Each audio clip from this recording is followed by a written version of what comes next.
Coming in from the New York Times about the assassination of Hamas's political leader. This was done in Iran. Ismail Haniyeh's funeral today. The New York Times saying this, though, listen to this one, saying Haniyeh was killed by a bomb smuggled into the guest house he was staying in. Again, the Times, get this, is reporting that the bomb was hidden 2 months ago. And then the explosive device was reportedly detonated remotely just a few days ago. Now the New York Times is saying Iran's supreme leader is vowing a direct strike on Israel in response. Cameron Khansarinia and Andrew Galili are both with the National Union for Democracy in Iran and join us now. Gentlemen, welcome to the program. Cameron, let me start with you. Again, this New York Times reporting, working to get confirmed here, but it seems like this could be months in the making when it comes to how Haniyeh was assassinated. Your thoughts on the potential accuracy of this report and what it means?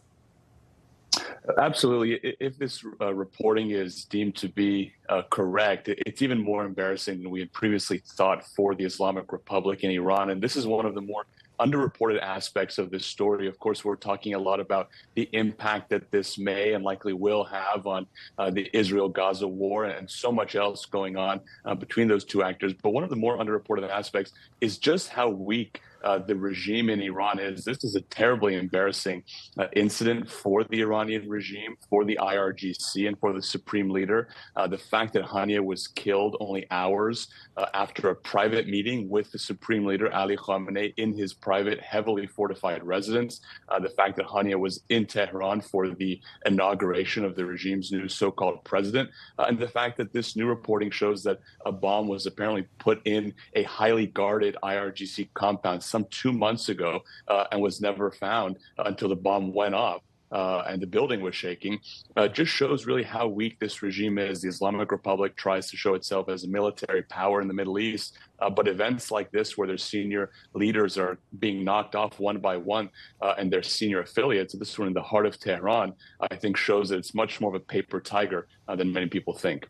Many asking about foreign relations in terms of the United States and Israel being a key ally. South Carolina Senator Lindsey Graham proposing legislation that would hurt Iran. Listen to this. If Hezbollah attacks Israel, it's my hope they will have one less refinery than they do today. It is time to hit the Ayatollah in the pocketbook. His oil refineries are the lifeblood of his regime. Without those refineries, they would not be able to fund terrorism.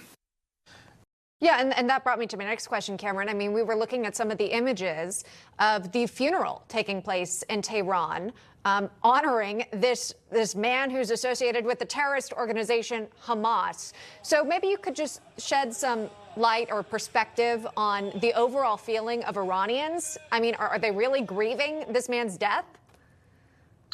Absolutely not. In fact, very much the opposite. Over the past several years in Iran, when there have been nationwide anti-regime protests and pro-democracy protests, one of the consistent slogans and chants that we've heard from the streets of Iran is neither Gaza nor Lebanon, my life is only for Iran, or leave Palestine and think of us here at home.